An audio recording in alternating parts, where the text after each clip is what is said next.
So upcoming ಬರ್ತಕ್ಕಂಥ ಕೆಲವೊಂದಿಷ್ಟು ನಿಮಿಷಗಳ ಕಾಲ B S nursing reality B S nursing reality of 2026-27 Karnataka ಕಂಪ್ಲೀಟಾಗಿ ಹೇಳ್ತೀನಿ, ವಾಚ್ ಮಾಡಿ.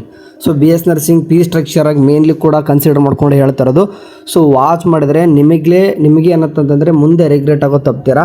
ಯಾಕೆಂದರೆ ಸದ್ಯಕ್ಕೆ ನಮ್ಮ ಬಿ ಎಸ್ ನರ್ಸಿಂಗ್ ಕೋರ್ಸ್ ಯಾವ ರೀತಿ ನಡೀತದೆ ಅಂತಂದರೆ 50% ಬಿಸ್ನೆಸ್ ನಡೀತದೆ, ಅಂದರೆ 50% ಒಳ್ಳೆ ಸರ್ವಿಸ್ ಕೊಡ್ತಕ್ಕಂಥದ್ದು ಕೂಡ ನಡೀತಾ ಇದೆ.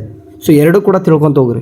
ಆ್ಯಸ್ ಆಫ್ ನಾವು ಯಾವ ರೀತಿ ಕಂಡೀಷನ್ ಇದೆ ಬಿ ಎಸ್ ನರ್ಸಿಂಗ್ದು ಅಂತ ಹೇಳ್ತಾ ಹೋದರೆ, ನೋಡಿ ನಮ್ಮ ಒಂದು ಸ್ಟೇಟ್ ಗೌರ್ಮೆಂಟ್ ಆಗಲಿ, ಸ್ಟೇಟ್ ಅದು ಎಸ್ಪೆಷಲಿ ಸ್ಟೇಟ್ ಗೌರ್ಮೆಂಟ್ ಅಷ್ಟೇ ಕನ್ಸಿಡರ್ ಮಾಡ್ತೀನಿ. ಬಿ ಎಸ್ ನರ್ಸಿಂಗೇ ಮಾಡ್ತೀನಿ ಅನ್ನೋಗಾಯ್ತಂದರೆ 2015, 2017 ಸ್ವಲ್ಪ ಮಟ್ಟಿಗೆ ಇದು ಜಾಸ್ತಿ ಕನ್ಸಿಡರ್ ಮಾಡಲ್ಲ 2017ರದ್ದು. 2015ರಲ್ಲಿ ಭಾಳ ಮಟ್ಟಿಗೆ ಕರೆದಿದ್ರು ವೇಕೆನ್ಸಿನ ಸ್ಟೇಟ್ ಗೌರ್ಮೆಂಟಲ್ಲಿ. 2017 ಕರೆದಿದ್ದು, ಇವಾಗ 2026ಕ್ಕೆ ಕರೆಯೋಂಗೆ ಇದ್ದಾರೆ. ಅಂದರೆ ವೇಕೆನ್ಸಿಗಳನ್ನು ಹೇಳ್ತಾ ಇರೋದು. ಸ್ಟೇಟ್ ಗೌರ್ಮೆಂಟ್ ನಂಬಿಬಿಟ್ಟು ಯಾರೂ ಕೂಡ ಜೀವನ ನಡೆಸ್ತಿಲ್ಲ. ಬಿ ಎಸ್ ನರ್ಸಿಂಗ್ ಆದರೂ ಮಾಡಲಿ ಅಥವಾ JNM ಆದರೂ ಮಾಡಲಿ. ANM ಕೋರ್ಸ್ ತೆಗೆದಾಕೇ ಬಿಟ್ರು. JNM ಕೂಡ ತೆಗೆದಾಕ್ತಾರೆ ಅನ್ಸುತ್ತೆ ಮುಂದೆ ಕೆಲವೊಂದಿಷ್ಟು ವರ್ಷಗಳ ಕಾಲ.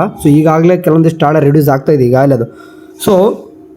ಬಿ ಎಸ್ ನರ್ಸಿಂಗೇ ಮಾಡ್ತೀನಿ, ಯಾಕಂದರೆ ಬಿ ಎಸ್ ನರ್ಸಿಂಗೇ ಮಾಡ್ಬೇಕು. ಸದ್ಯಕ್ಕೆ ವ್ಯಾಲ್ಯೂ ಸದ್ಯಕ್ಕೆ ಬೇರೆ ಕೋರ್ಸಸ್ಗೆ ಅಷ್ಟೊಂದಿಲ್ಲ. Compare to B S nursing ಮಾಡ್ತೀನಿ ಅಂತಂದರೆ ಅಂದರೆ ಕಂಪೇರ್ ಟು ಈಗ JNMಗೆ ಅದಕ್ಕೆ ಕನ್ಸಿಡರ್ ಮಾಡಿದ್ರೆ ಬಿ ಎಸ್ ನರ್ಸಿಂಗ್ ಬೆಸ್ಟ್ ಇದೆ. ಕಂಪೇರ್ ಏನಂದರೆ HS ಕೋರ್ಸ್ಗೆ BPT ಕೋರ್ಸ್ ಮಾಡಿದ್ರು ಕೂಡ ಬಿ ಎಸ್ ನರ್ಸಿಂಗ್ ಚೆನ್ನಾಗಿದೆ. ಒಳ್ಳೆ ಕೋರ್ಸು ಕೂಡ ಚೂಸ್ ಮಾಡ್ಕೊತೀನಿ ಅಂದರೆ. ನಮ್ಮ ಸ್ಟೇಟ್ ಒಳಗೆ ಇದ್ದು ನೀವೇನಾದರೂ ಒಳ್ಳೆ ಅರ್ನ್ ಮಾಡ್ಕೊತೀನಿ, ಒಳ್ಳೆ ಲೈಫ್ ಸ್ಟೈಲ್ ಲೀಡ್ ಮಾಡ್ತೀನಿ ಅಂತಂದರೆ ನಮ್ಮ ಬಿ ಎಸ್ ನರ್ಸಿಂಗ್ ಮಾಡಿಬಿಟ್ಟು ನಮ್ಮ ಸ್ಟೇಟಲ್ಲಿ ಏನೂ ಕೂಡ ನಡೆಯೋದಿಲ್ಲ. ಸ್ವಲ್ಪ ಮಟ್ಟಿಗೆ ಫ್ಯಾಮಿಲಿ ಲೀಡ್ ಮಾಡ್ಬೋದು, ಪರವಾಗಿಲ್ಲ. ಹಂಗೇನಿಲ್ಲ, ಅಷ್ಟು ಮಟ್ಟಿಗೆ ಏನು ಬಿದ್ದೋಗಿಲ್ಲ ಕೋರ್ಸ್, ಆಯಿತಾ, ಚೆನ್ನಾಗೇ ಇದೆ. ಒನ್ಸ್ ಪ್ಯಾಂಡಮಿಕ್ ಬಂದಾಗ, ಲೈಕ್ ಎಕ್ಸಾಂಪಲ್ ಕೋವಿಡ್ ಬಂದಾಗಂತೂ ನಮ್ಮ ಸಿಕ್ಕಾಪಟ್ಟೆ ಬೇಡಿಕೆ ಇತ್ತು. ಅದೇ ರೀತಿಯಾಗಿ ಮತ್ತೆ ಪ್ಯಾಂಡಮಿಕ್ ಬರಬೇಕಂತ ಬೇಡಿಕೆ ಕೊಡ್ತಾ ಇಲ್ಲ. ನಮ್ಮ ಸ್ಟೇಟ್ ಗೌರ್ಮೆಂಟ್ ಯಾಕೆ ಉದ್ಧಾರ ಮಾಡ್ತಿಲ್ಲ ಅಂತಂದರೆ ಅವರೇ ತಿಂತಾರೆ. ಫಾರ್ ಎಕ್ಸಾಂಪಲ್, ಈಗ ನೀವು ಏನಾದರೂ ನಮ್ಮ ಸ್ಟೇಟ್ ಗೌರ್ಮೆಂಟಲ್ಲಿ 30,000 ದುಡಿತೀನಿ ಅಂತಂದರೆ, ಈ 30,000 ಇಲ್ಲಿ ದುಡಿಯೋರು ಔಟ್ ಆಫ್ ಕಂಟ್ರಿ ಹೋಗಿಬಿಟ್ಟು 3 ಲಕ್ಷ ದುಡಿತಾರೆ. ಅಂದರೆ 10 ಅಂದರೆ ಏನು ಹೇಳ್ತಾರೆ ಅಂತಂದರೆ ರೇಷನ್ ನೋಡಿ ಎಷ್ಟು ಇನ್ಕ್ರೀಸ್ ಆಗ್ತದೆ. 30,000ಕ್ಕೂ 3 ಲಕ್ಷ ಎಷ್ಟು ಡಿಫ್ರೆನ್ಸ್ ಇದೆ. ಇದೇ 30,000 ತೊಗೊಳ್ಳೋರು ನಮ್ಮ ಸೆಂಟ್ರಲ್ ಗೌರ್ಮೆಂಟ್ ಏನಾದರೂ ಎಕ್ಸಾಮ್ ಕ್ರ್ಯಾಕ್ ಮಾಡಿದ್ರೆ ನಿಯರ್ 1 lakh ತೊಗೊತಾರೆ. ನೋಡಿ, ನಾನು ಸೆಂಟ್ರಲ್ ಗೌರ್ಮೆಂಟ್ ಹೇಳ್ತಾ ಇದ್ದೀನಿ ಎಕ್ಸಾಮ್ ಕ್ರ್ಯಾಕ್ ಮಾಡೋರಿಗೆ. ಅಂದರೆ ಏನಾಗ್ತದೆ ಅಂತಂದ್ರೆ ಕಂಪೇರ್ ಯಾವ ರೀತಿ ಮಾಡ್ಬೇಕಂತಂದರೆ ನಿಮಗೆ ನೀವೇ ಕಂಪೇರ್ ಮಾಡ್ಕೋಬೇಕು. ನೀವು ಅವ್ರಿಗೆ ಕಂಪೇರ್ ಮಾಡ್ಕೊಂಡೆ ಅಲ್ಲಿ ಇಲ್ಲಿ ಮಾಡ್ಕೊಳೋ ಬದಲು ಒಳ್ಳೆ ಪ್ರಿಪೇರ್ ಆಗಿರಿ, ಒಳ್ಳೆ ನಾಲೆಜ್ ಇಟ್ಕೊಂಡು ಹೊರಗಡೆ ಬಂತಂದರೆ ಒಳ್ಳೆ ನೀವು ಸ್ಯಾಲ್ರಿ ತೊಗೊತಾರ, ಫ್ಯಾಮಿಲಿ ಲೀಡ್ ಮಾಡ್ತಾರೆ, ಒಳ್ಳೆ ಲೈಫ್ ಸ್ಟೈಲಲ್ಲಿ ಇರ್ತಾರೆ. ನಾನು ಯಾಕೆ ಇವಾಗಲೇ ಹೇಳ್ತೇನೆ ಅಂತಂದರೆ ಮುಂದೆ ರಿಗ್ರೆಟ್ ಆಗ್ಬಾರ್ದು. ನಾವು ಬರೀ ಇಲ್ಲೇ ಸ್ವಲ್ಪ ಮಟ್ಟಿಗೆ ಹೆಂಗೋ ಒಂದು ಪಾಸ್ ಆಗಿಬಿಟ್ಟು ಇಲ್ಲೇ ಇರ್ತೀನಿ ಅನ್ನಂಗಿದ್ರೆ ಆಗಲ್ಲ. ಬಿ ಎಸ್ ನರ್ಸಿಂಗ್ ಮಾಡ್ತೀನಿ ಅಂತಂದರೆ ಚೆನ್ನಾಗಿ ಓದಲೇಬೇಕು, ಒಳ್ಳೆ ನಾಲೆಜ್ ಇದ್ದರೆ ಮಾತ್ರ ಸರ್ವೆ ಆಗ್ತಾರೆ, ಇಲ್ಲ ಅಂತಂದರೆ ಆಗಲ್ಲ. ಯಾವುದೇ ಆಗಲಿ ನೀವು MBBS ಆದರೂ ಮಾಡ್ತೀನಿ ಅಂತಂದರೆ ಕೂಡ MBBS ಆದರೂ ಕೂಡ ನೀವು ಡೈಲಿ ಇರಲೇಬೇಕು, ಟಚಲ್ಲಿ ಇರಲೇಬೇಕು, ಡೈಲಿ ಓದಲೇಬೇಕು. ಅಷ್ಟು ಪ್ರಾಕ್ಟಿಕಲ್ಲು ಆ್ಯಂಡ್ ಅಷ್ಟೆಲ್ಲ ಮಾಡಿಸ್ತಾರೆ ನಿಮ್ಮ ಕೈಯಿಂದ. ಈವನ್ ಇಂಟರ್ನ್ಶಿಪ್ಪಲ್ಲೂ ಕೂಡ 1 ವರ್ಷದಲ್ಲಿ ನೋಡಿದ್ದೀನಿ ನಾನು MBBS ಅವ್ರು ಎಷ್ಟು ಕಷ್ಟಪಡ್ತಾರೆ ಅಂತಂದು. ಆ ರೀತಿಯಾಗಿ ನೀವು ಕೂಡ ಬಿ ಎಸ್ ನರ್ಸಿಂಗ್ ಮಾಡ್ತೀರಾ ಅಂದರೆ ನೀವು ಆ ರೀತಿ ಆಗಬೇಕು. ಸೆಂಟ್ರಲ್ ಗೌರ್ಮೆಂಟ್ ಏನಾದರೂ ನೀವು ಗೌರ್ಮೆಂಟ್ ಎಂಪ್ಲಾಯ್ ಆಯ್ತಂದರೆ ನೀವು ಸ್ಟೇಟ್ ಗೌರ್ಮೆಂಟ್ MBBSಗೆ ಈಕ್ವಲ್ ಅಂತಲೇ ಅರ್ಥ. ಅಷ್ಟು ನಾಲೆಜ್ ತೊಗೊತಾರಂತ ಅರ್ಥ ಹೇಳ್ತಿದ್ದೀನಿ ನಾನು. ಸರಿ, ಈಗ ಯಾಕೆ ಇಷ್ಟೊಂದು ಡೀಪಾಗಿ ಪದೇ ಮೊದಲು ಈ ಥರ ಮಾತಾಡಿದ್ನಂತಂದರೆ ಅಂತಂದರೆ ಫೀಸ್ ಬಗ್ಗೆ ಮ್ಯಾಟ್ರ್ ಆಗುತ್ತೆ. ಫೀಸ್ ಹಂಗೆ ಕಟ್ಟಿಬಿಡ್ತಾರ, ಮುಂದೆ ಭವಿಷ್ಯನ ಗೊತ್ತಿಲ್ಲ ಅಂತಂದರೆ ಸುಮ್ಮನೆ ದುಡ್ಡು ವೇಸ್ಟ್ ಮಾಡಬೇಡಿ. ನಮ್ಮ ಸ್ಟೇಟ್ ಗೌರ್ಮೆಂಟಲ್ಲಿ ಇದು ಬಿಟ್ಟು ನೀವೇನಾದ್ರು ದುಡ್ತೀನಿ ಅನ್ನೋಗಾಯ್ತಂದರೆ ದುಡ್ಡು ಲಕ್ಷಾಂತರ ರೂಪಾಯಿ ದುಡ್ಡು ಕಟ್ಟು ಓದುವಂಥ ಕೋರ್ಸ್ ಏನಲ್ಲ. ಹಂಗೆ ಹೇಳ್ತಾ ಇದ್ದಾನೆ. ಮುಂದೆ ಅಂದರೆ 4 ವರ್ಷ ಮುಗಿದ ತಕ್ಷಣ ಬೇಕಾದ್ರೆ ನೀವು ದುಡ್ಡು ಖರ್ಚು ಮಾಡೋದು ಇದ್ದೇ ಇದೆ. ಅದನ್ನ ಹೇಳ್ತೀನಿ ನಿಮಗೆ. ಈ ಬಿ ಎಸ್ ನರ್ಸಿಂಗ್ ಬಗ್ಗೆ ಯಾಕೆ ಎಷ್ಟೊಂದು ಡೀಪಾಗಿ ಹೇಳಿದೆ ಅಂದರೆ, ಮೊದಲು ಫೀಸ್ ಮ್ಯಾಟ್ರ್ ಆಗುತ್ತೆ. ನಮ್ಮ ಕರ್ನಾಟಕದಲ್ಲಿ KE ಥ್ರೂ ಮೊದಲು KCT ಎಕ್ಸಾಮ್ ಬರೆದಾದ ನಂತರ ನಮ್ಮ KE ಥ್ರೂ ಏನಂತಂದರೆ ಅಲಾಟ್ಮೆಂಟ್ ಆಗುತ್ತೆ ಆ್ಯಂಡ್ ಮ್ಯಾನೇಜ್ಮೆಂಟ್ ಕೂಡ ಇರ್ತದೆ. KEದಲ್ಲೂ ಕೂಡ ಮ್ಯಾನೇಜ್ಮೆಂಟ್ ಇರ್ತದೆ. ಅದನ್ನು ಕೂಡ ನೋಡಿ ಬಕ್ರ ಮಾಡ್ತಾಯಿದ್ದಾರೆ 2 ವರ್ಷಗಳಿಂದ. KEದವ್ರ ಮೂಲಕನೇ ಗೌರ್ಮೆಂಟ್ ಬಕ್ರ ಮಾಡ್ತಾಯಿದೆ. ಎಲ್ಲ ಪೇರೆಂಟ್ಸ್ ಕೂಡ ಗೊತ್ತೇ ಆಗೋದಿಲ್ಲ, ಆ ರೀತಿ ಮಾಡ್ತಿದ್ದಾರೆ. ಹೆಂಗೆ ಅಂತಂದರೆ KCT ಎಕ್ಸಾಮ್ ಬರೀತಾರ, ಏನೋ ಒಂದು ಬಿ ಎಸ್ ನರ್ಸಿಂಗ್ ಒಂದು ರ್ಯಾಂಕ್ ಅನ್ನೋದು ಕೊಡ್ತಾರೆ ನಿಮಗೆ. ಬಿ ಎಸ್ ನರ್ಸಿಂಗ್ ಒಂದು ರ್ಯಾಂಕ್ ಕೊಡ್ತಾರೆ, ನಿಮಗೂ ಕೂಡ ಬಂದಿರುತ್ತೆ ಈಗಾಗಲೇ. ಬಿ ಎಸ್ ನರ್ಸಿಂಗ್ಗೆ ಮಾಡಬೇಕನ್ನೋರು ಈ ವರ್ಷ ನೋಡಿ 35ರಿಂದ 36,000 ಸೀಟ್ ಕಾಣಿಸ್ತಿದೆ. ಎಲ್ಲ ಗೌರ್ನಮೆಂಟಾ ಅಲ್ಲ, ಅದರಲ್ಲಿ ಬಹುತೇಕ ಮ್ಯಾನೇಜ್ಮೆಂಟ್ ಸೀಟ್ಗಳಿದ್ದಾವೆ. ಈ ಸದ್ಯಕ್ಕೆ ನಾವು ಆಪ್ಷನ್ ಎಂಟ್ರಿ ಮಾಡುವಾಗ 34 ಗೌರ್ನಮೆಂಟ್ ಕಾಲೇಜ್ ಸಿಗ್ತವೆ. ಹೊಸದಾಗಿ ಕೂಡ ಒಂದು ಯಲಬುರ್ಗದೊಂದು ಆಗಿದೆ, ಅದು ಹಂಗಾಗಿ 34. ಮೊದಲೆಲ್ಲ 33, 32 ಅಷ್ಟೇ ಅದು. ಈ ಬೆಂಗಳೂರಲ್ಲಿ 8 ಕಾಲೇಜ್ ಸಿಗ್ತವೆ ನಿಮಗೆ, ಅಂದರೆ ಗೌರ್ನಮೆಂಟ್ ಆಯ್ತಾ. ಕಂಪೇರಿಟಿವ್ಲಿ 34 ಗೌರ್ನಮೆಂಟ್ ಕಾಲೇಜಲ್ಲಿ ನಿಮ್ಗೆ ಏನಾದರೂ ಸೀಟ್ ಸಿಗಬೇಕಂತಂದ್ರೆ ಒಳ್ಳೆ ರ್ಯಾಂಕ್ ಇರಬೇಕು, ಒಳ್ಳೆ 80,000 ಒಳಗಡೆ ಇರಬೇಕು. In case SC ST reservation ಎಲ್ಲನೂ ಕೂಡ ಇತ್ತಂದರೆ ಅದು ರೌಂಡ್ 2 ರೌಂಡ್ 3ವರೆಗೂ ಕೂಡ ಹೋಯ್ತಂದರೆ 1 ಲಕ್ಷದವರೆಗೂ ಕೂಡ ಇದ್ದರೆ ನಡೀತದೆ. ಆದಷ್ಟು ಏನು ಮಾಡ್ತದೆ ನಿಮಗೆ ಸೀಟ್ ಪ್ರೈವೇಟ್ ಒಳಗಡೆ ಸೀಟ್ ಸಿಗುತ್ತೆ. ಪ್ರೈವೇಟ್ ಒಳಗಡೆ ಸೀಟ್ ತೊಗೋರಿ ಬೇಡನ್ನಲ್ಲ. ಫೀಸ್ ನೋಡ್ಕೊಂಡು ಅಡ್ಮಿಷನ್ ಆಗಿ. ನೀವು ಈಗಾಗಲೇ ಕರೀಲಿಕ್ಕೆ ಸ್ಟಾರ್ಟ್ ಮಾಡಿಬಿಟ್ಟಿರ್ತಾರೆ. ಪ್ರೈವೇಟ್ ಒಳಗಡೆ ಹೋಗಿ ಬೇಡನ್ನಲ್ಲ, ಲೆಸ್ ದೆನ್ 80K 80,000 ಒಳಗಡೆ ಏನಾದರೂ ಕರೆದ್ರೆ ಹೋಗಿ.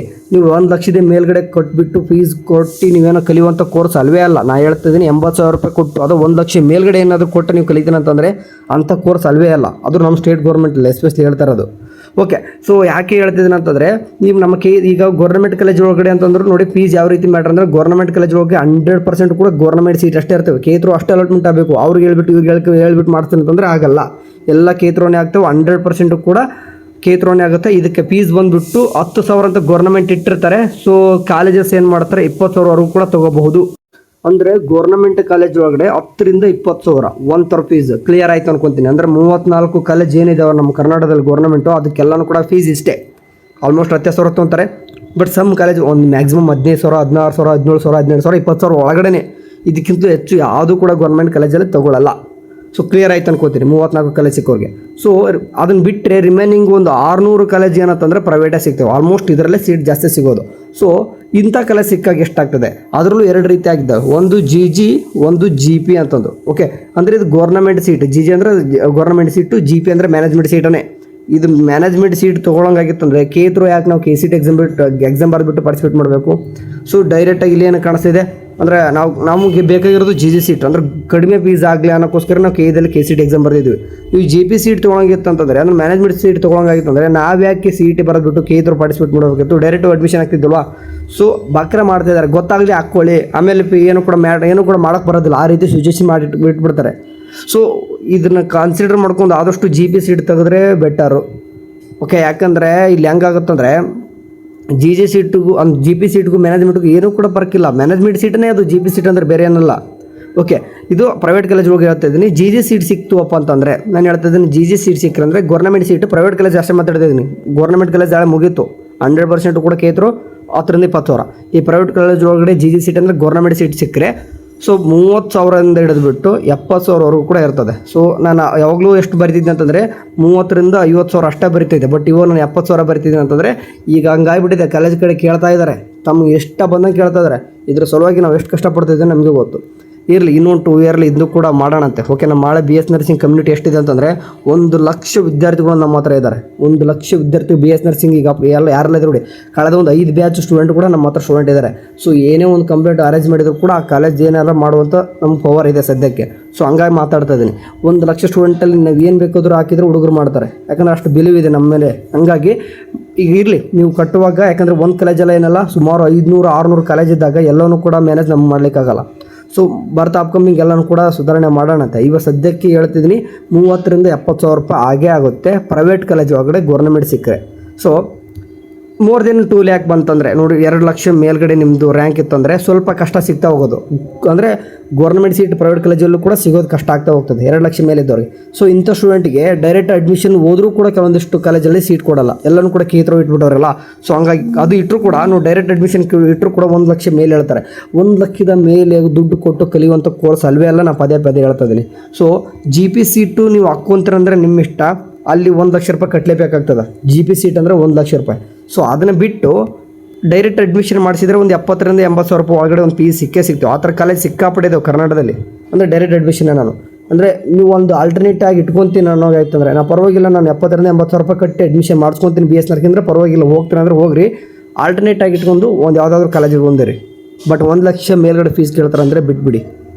ಸೊ ನನಗೆ ಕೂಡ ಕರ್ನಾಟಕದಲ್ಲಿ ಬಹುತೇಕ ಬಹಳಷ್ಟು ಪ್ರೈವೇಟ್ ಕಾಲೇಜಸ್ ಕೂಡ ಸಾಕಷ್ಟು ಗೊತ್ತಿದ್ದಾವೆ.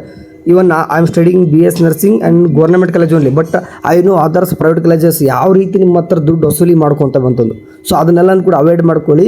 ಕಡಿಮೆ ಫೀಸಲ್ಲಿ ಪರವಾಗಿಲ್ಲ, ಒಂದು ಅವರೇಜ್ ಕಾಲೇಜ್ ಸಿಕ್ಕರು ಸಾಕು, 4 ವರ್ಷ ಮುಗಿಸ್ಕೊಂಡು ಹೋಗ್ತಾರೆ. ಯಾಕಂದರೆ ಕಾಲೇಜ್ ಮ್ಯಾಟ್ರ್ ಆಗಲ್ಲ ನಿಮಗೆ. ಒನ್ಸ್ ನೀವೇನಾದ್ರು ಎಂಟ್ರ್ ಆಯ್ತು ಅಂದರೆ ಒಂದು ಸ್ವಲ್ಪ ಪ್ರಾಕ್ಟಿಕಲ್ ನಾಲೆಜ್ ಬರೋದು, ಒಂದು ನಿಮಗೆ ಹಾಸ್ಪಿಟಲ್ ಅಟ್ಯಾಚ್ ಇರಬೇಕು ಮೇನ್ ಆಗಿ. ಓಕೆ, ಮೇನ್ ಹಾಸ್ಪಿಟಲ್ ಅಟ್ಯಾಚ್ಮೆಂಟ್ ಇರಲೇಬೇಕು.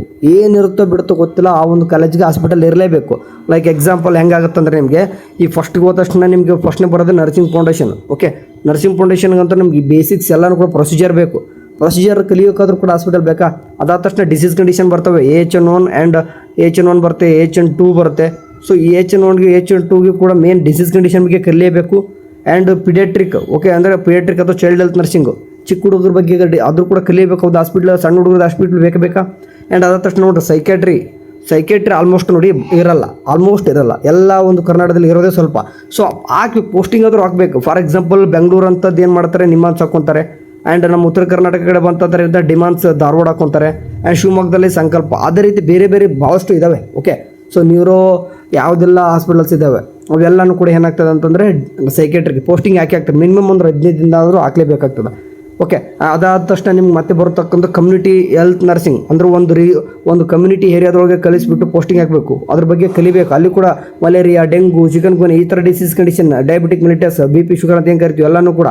ಓಕೆ, ಈ ಥರ ಎಲ್ಲನೂ ಕೂಡ ಒಂದು ಏರಿಯಾದೊಳಗಡೆ ಹೋಗ್ಬಿಟ್ಟು ಕ್ರೌಡ್ ಏರಿಯಾ ಅಂತ ಕರಿತೀವಿ, ಎಪಿಡೆಮಾಲಜಿ ಅಂತ ಕರಿತೀವಿ, ಅದನ್ನು ಕೂಡ ಕಲಿಕೆ CHN ಬೇಕೇ ಬೇಕು. ಓಕೆ, ಅದಾದ ತಕ್ಷಣ ಗೈನಕಾಲಜಿ ಆ್ಯಂಡ್ ಒಬ್ಸ್ಟೆಟಿಕ್. ಓಕೆ, ಒಬ್ಸ್ಟೆಟಿಕ್ ಅಂತಂದರೆ ನಿಮ್ಗೆ ಗೊತ್ತಿರುವಾಗೆ ನಾರ್ಮಲಾಗಿ ಹೇಳೋದಂತಂದರೆ ಈ ಡೆಲಿವರಿ ಅಂತಂದ್ರೆ ಗೊತ್ತಾಗ್ಬಿಡ್ತೈತೆ ನಿಮಗೆ. MCH ಅಂದರೆ ಮದರ್ ಆ್ಯಂಡ್ ಚೈಲ್ಡ್ ಹಾಸ್ಪಿಟಲ್ ಅಂತ ಕರಿತೀವಿ ನಾವು. ಆ ಥರದಲ್ಲೂ ಕೂಡ ಪೋಸ್ಟಿಂಗ್ ಹಾಕಲೇಬೇಕು. ಮುಂದೆ ನಿಮ್ಗೆ OBG ಅಂತ ಸಬ್ಜೆಕ್ಟ್ ಬರ್ತದೆ. ಸೊ ಈ ಥರ ಒಂದು ಸಬ್ಜೆಕ್ಟ್ ವೈಸ್ ನಿಮ್ಗೆ ಏನಂತಂದ್ರೆ ಅವರು ಪೋಸ್ಟಿಂಗ್ ಹಾಕಬೇಕು ಅಂತಂದರೆ ಹಾಸ್ಪಿಟಲ್ಸ್ ಅಟ್ಯಾಚ್ಮೆಂಟ್ ಇರಲೇಬೇಕು. ಸೊ ಅಟ್ಲೀಸ್ಟ್ ಪಾರ್ಟ್ನರ್ಶಿಪ್ ಇರ್ತಕ್ಕಂಥ ಹಾಸ್ಪಿಟ್ಲ್ ಇದ್ಬಿಟ್ರೆ ನೀವು ಒಳ್ಳೆಯಾಗಿ ಎಲ್ಲ ಪೋಸ್ಟಿಂಗ್ ಕೂಡ ಕಲ್ಕೊಂಡು ಹೋಗ್ತೀರಾ, 4 ವರ್ಷ ಮುಗಿಸ್ಕೊಂಡು ಹೋಗ್ತೀರಾ. ಅಂದರೆ ನೀವು well prepared for upcoming nurses. Okay, ನೀವೆಲ್ಲನೂ ಕೂಡ ನರ್ಸ್ ಆಗಲಿಕ್ಕೆ ಯೋಗ್ಯತೆ ಪಡ್ಕೊತೀರ. ಓಕೆ, ಒಳ್ಳೆ ನರ್ಸ್ ಆಗಿ ಹೊರಹೊಮ್ತೀರ ಅಂತ ಹೇಳ್ತಿದ್ದೀನಿ. ಸೊ ಹಂಗಾಗಿ ಇಷ್ಟೆಲ್ಲ ನಾನು ನಂಬರ್ ಕೊಡ್ತೀನಿ, ಬೇಕಾದರೆ ನೋಡಿ ಪಡ್ಕೊತೀರ ಅಂತಂದರೆ ನೀವು ಏನಾದರೂ ಮಾಡಿ 4-5. ಓಕೆ, ನಿಮ್ಗೆ ಏನಾದರೂ ನಾನು ಹೇಳ್ತಾ ಇದ್ದೀನಿ 2 ಲಕ್ಷ ಅಥವಾ 2.5 ಲಕ್ಷ ಈ ಥರ ಮೇಲೆ ಬಂದು BS ನರ್ಸಿಂಗೇ ಮಾಡ್ತೀನಿ ಅನ್ನೋಂಗಿತ್ತಂದರೆ, ಸೊ ಪ್ರೈವೇಟ್ ಕಾಲೇಜ್ ಹೇಳ್ತಾ ಇದ್ದೀನಿ ನಾನು. ಪ್ರೈವೇಟ್ ಕಾಲೇಜು 70,000 80,000 ರೂಪಾಯಿ ಫೀಸ್ ಒಳಗಡೆ ಏನಾದರೂ ನಿಮ್ಗೆ ಬೇಕಿತ್ತಂದರೆ ನನ್ನ ನಂಬರ್ಗೆ ಹೇಳಿ, ನಾನು ಖಂಡಿತ ಕೂಡ ಎಲ್ಲಾದರೂ ಅಡ್ಜಸ್ಟ್ ಮಾಡಿಸ್ತೀನಿ. ಓಕೆ, ಸೊ ಯಾಕಂದರೆ ನೀವು ಸಿಕ್ಕಾಪಟ್ಟೆ ದುಡ್ಡು ಕೇಳ್ತಾರೆ, ನೀವಾಗಿ ಕೇಳೋದೇ ಬೇರೆ ಆಗುತ್ತೆ. ನೀವಾಗಿ ಕೇಳಿದ್ರೆ ಏನು ಮಾಡ್ತಾರೆ, 1 ಲಕ್ಷದ ಮೇಲ್ಗಡೆನೇ ಹೇಳ್ತಾರೆ. ಓಕೆ, ಸೊ ಹಂಗಾಗಿ ನೋಡಿ, ನಿಮ್ಗೆ ಏನಾದರೂ ಬೇಕಿತ್ತಂದರೆ ಕೆಲವೊಂದಿಷ್ಟು ನನಗೆ ಡಿಸ್ಟಿಕ್ಗಳು ಹೇಳೋದಂತಂದರೆ ಈ ಹುಬ್ಬಳ್ಳಿ ಆ್ಯಂಡ್ ಧಾರವಾಡ ಆ್ಯಂಡ್ ಅದೇ ರೀತಿಯಾಗಿ ಬೆಳಗಾವಿ ಆ್ಯಂಡ್ ಇಲ್ಲಿ ವಿಜಯನಗರ ಅಂತ ಕರಿತೀವಿ, ವಿಜಯನಗರ.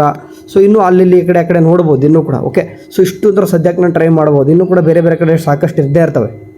ಸೊ ಈ ಥರ ಇದ್ದಾಗ ಸಿಚುವೇಶನ್ ಒಳಗಡೆ ಸಿಕ್ಕಾಪಟ್ಟೆ ನೀವು ದುಡ್ಡು ಖರ್ಚು ಮಾಡೋದು ಬೇಡ. ಓಕೆ, ಸಿಂಪಲಾಗಿ ಫೀ ಸ್ಟ್ರಕ್ಚರ್ ಹೇಳ್ತೀನಿ ನೋಡಿ. ಗೌರ್ಮೆಂಟ್ ಕಾಲೇಜ್ ಒಳಗಡೆ 10,000 to 20,000 ರೂಪಾಯಿ. Okay, and government seat private college ಒಳಗಡೆ 30,000 to 70,000 ರೂಪಾಯಿ. ಆ್ಯಂಡ್ ಡೈರೆಕ್ಟ್ ಅಡ್ಮಿಷನ್ ಅಥವಾ GP ಸೀಟ್ ಸಿಕ್ಕರೆ 1 ಲಕ್ಷದ ಮೇಲೆ ಆಗುತ್ತೆ. 1 ಲಕ್ಷದ ಮೇಲೆ.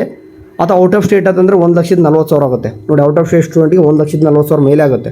ಓಕೆ, ಇದೊಂದ್ರೆ ಫಿಕ್ಸು. ಈ GP ಸೀಟು ಕೇತ್ರೋ ತೊಗೊಂಡ್ರೆ 1 ಲಕ್ಷದ ಮೇಲೆ. ಡೈರೆಕ್ಟ್ ಅಡ್ಮಿಷನ್ ಆದರೂ ಸ್ವಲ್ಪ ಕಡಿಮೆ ಆದರೂ ಆಗುತ್ತೆ. ಸೊ ನೋಡ್ಕೊಳ್ಳಿ, ಫೀಸ್ ಬಗ್ಗೆ ಇಷ್ಟು ಮ್ಯಾಟ್ರು ರಿಯಾಲಿಟಿ ಇದು ಮಾತಾಡ್ತಾ ಇದ್ದೀನಿ. ಆ್ಯಂಡ್ ಅದ್ರ ಜೊತೆ ಎಲ್ಲನೂ ಕೂಡ ಕನ್ಸಿಡರ್ ಮಾಡ್ಕೊಳ್ಳಿ. ನಾನು BS ನರ್ಸಿಂಗ್ ಯಾಕೆ ಮಾಡಬೇಕು ಅಂತಂದು. ಸೊ ಸುಮ್ಕೆ 4 ವರ್ಷ ಮುಗಿಸೊಂದು ನೋಡಿ 10,000ಕ್ಕೆ 15,000ಕ್ಕೆ ಅಥವಾ 20,000ಕ್ಕೆ ಕಲಿಯೋಕ್ಕೆ ಯಾಕೆ BS ನರ್ಸಿಂಗ್ ಮಾಡ್ತೀರಿ? ನಾರ್ಮಲಾಗಿ ಲೈಕ್ ನೋಡಿ ಎಕ್ಸಾಂಪಲ್ ಅಂದರೆ ITI ಮಾಡ್ತಾರೆ ಎಷ್ಟೋ ಹುಡುಗರು. ITI ಮಾಡಿಬಿಟ್ಟು 30,000 ಬೆಂಗಳೂರಲ್ಲಿ 35,000 ತೊಗೊಂತಾರೆ. ಸೊ ನರ್ಸಿಂಗ್ ಮಾಡಿ 20,000ಕ್ಕೆ ದುಡಿಯೋಕೆ ಯಾಕೆ ಬೇಕಿತ್ತು ನಮಗೆ ಇದು ಅಂತ ಅನಿಸ್ಬಾರ್ದು ಅಂತ ಹೇಳ್ತಾ ಇದ್ದೀನಿ. ವೆಲ್ ಪ್ರಿಪೇರ್ ಆಗಿ 4 ವರ್ಷ ಸ್ಟಾರ್ಟಿಂಗ್ ಯಾವಾಗ ಅಡ್ಮಿಷನ್ ಆಗ್ತಿರೋ ಅವಾಗಿಂದನೇ ಸ್ವಲ್ಪ ಸೆಂಟ್ರಲ್ ಗೌರ್ಮೆಂಟ್ ಎಕ್ಸಾಮ್ಸ್ಗೆ ಟ್ರೈ ಮಾಡ್ತಾ ಹೋಗಿ. ಅಥವಾ ಔಟ್ ಆಫ್ ಅಬ್ರಾಡ್ ಹೋಗಿದ್ರೆ ಮಾತ್ರ ಸಿಕ್ಕಾಪಟ್ಟೆ ನಿಮಗೆ ಆಪರ್ಚುನಿಟೀಸ್. ಓಕೆ, ಯಾಕೆ ಹೇಳ್ತೇನೆ ಅಂತಂದರೆ ಅಬ್ರಾಡ್ಗೆ ಎಕ್ಸಾಮ್ಸ್ಗಳು OET, ಐಲೆಟ್ಸು ಆ್ಯಂಡ್ ಲ್ಯಾಂಗ್ವೇಜ್ ಕಲಿತು ಕೂಡ ಹೋಗ್ಬೋದು. ಜರ್ಮನ್, ಜಪಾನ್ ಲ್ಯಾಂಗ್ವೇಜ್ ಕಲಿತ್ಬಿಟ್ಟು ಆ ಕಂಟ್ರೀಸ್ಗೆ ಹೋಗ್ಬೋದು. ಆ್ಯಂಡ್ ನಿಮಗೆ ಒಳ್ಳೆ ಏನಾದರೂ ನೀವು ಹಿಂದೀಸ್ ಕಲಿತಾ ಇತ್ತಂದರೆ ಅದರಲ್ಲೂ ಕೂಡ ನಿಮಗೆ ಅಂದರೆ ಸೌದಿ ಅರೇಬಿಯಾ, ಕತ್ತಾರ್. ಓಕೆ, ಸಿಕ್ಕಾಪಟ್ಟೆ ಇದ್ದಾವೆ. ಓಕೆ, ಅಂದರೆ ಅಬ್ರಾಡ್ ಹೋಗ್ಲಿಕ್ಕೆ ಮತ್ತು ಆಪರ್ಚುನಿಟಿ ಭಾಳ ಇದ್ದಾವೆ. ಸೊ ಸ್ವಲ್ಪ ಅಮೌಂಟ್ ಖರ್ಚಾಗುತ್ತೆ. ಓಕೆ, ಅಂದರೆ 4 ವರ್ಷ ಮುಗಿದಾದ ತಕ್ಷಣ ನಾನು ಹೇಳ್ತಾ ಇದ್ದೀನಿ, 4 ವರ್ಷ ಮುಗೀತಪ್ಪ, 4 ವರ್ಷ BS ನರ್ಸಿಂಗ್ ಮುಗಿಸಿದ್ರೆ ಅಂತಂದರೆ ನೆಕ್ಸ್ಟ್ ಏನಾದರೂ ನಿಮ್ಮ ಪ್ಲ್ಯಾನ್ ಇತ್ತಂತಂದರೆ ದುಡ್ಡು ಅಲ್ಲಿ ಖರ್ಚು ಮಾಡಿ. ಫಾರ್ ಎಕ್ಸಾಂಪಲ್ ಜರ್ಮನ್ ಲ್ಯಾಂಗ್ವೇಜ್ ಈ ಸದ್ಯಕ್ಕೆ ಹುಡುಗರು ಹೆಂಗಿದ್ದಾರೆ ಅಂತಂದರೆ ಕಲ್ತ್ಬಿಟ್ಟು ಹೋಗ್ತಾರೆ. ಸ್ಟಾರ್ಟಿಂಗ್ ಸ್ಯಾಲ್ರಿ 2 ಲಕ್ಷ ಕೊಡ್ತಾರೆ ನಿಮಗೆ ಜರ್ಮನ್ದಲ್ಲಿ. ಓಕೆ, ಜಪಾನಲ್ಲಿ ಹೋಗ್ತಾರೆ ಅಂದ್ರೆ ಕೂಡ 1.5 lakhs ಸ್ಟಾರ್ಟಿಂಗೇ ಕೊಡ್ತಾರೆ. ಓಕೆ, ಸ್ವಲ್ಪ ಸೌದಿ ಕಂಟ್ರಿ ಅಂತ ಹೇಳಿದೆ ನಾನು, ಅಂದರೆ ಸೌದಿ ಅರೇಬಿಯಾ ಆ್ಯಂಡ್ ಕತ್ತಾರ್ ಈ ಥರ ಹೋತಂದರೆ 1.2 lakh to 1.5 lakh ಕೂಡ ಕೊಡ್ತಾರೆ. ಸೊ ನಮ್ಮ ಸ್ಟೇಟ್ ಗೌರ್ಮೆಂಟಲ್ಲಿದ್ದರೆ ಅದೇ ಒಂದು 20,000 to 40,000 ಮ್ಯಾಕ್ಸಿಮಮ್ ಇಷ್ಟು ಒಳಗಡೆ. ಅದು 40,000 ದೂರ ಆಯಿತು, 30,000 ಒಳಗಡೆ ನಿಮಗೆ ಸ್ಯಾಲ್ರಿ. ಓಕೆ, ಸೊ ನೋಡ್ಕೊಂಡು ಮಾಡಿರಿ. ಸುಮ್ಮ ಕೇಳಬೇಕಲ್ಲ, ದುಡ್ಡು ವೇಸ್ಟ್ ಮಾಡೋಕ್ಕೆ ಹೋಗಬೇಡಿ. ಇದಿಷ್ಟೇ ನಾನು ಹೇಳೋವಂಥದ್ದು.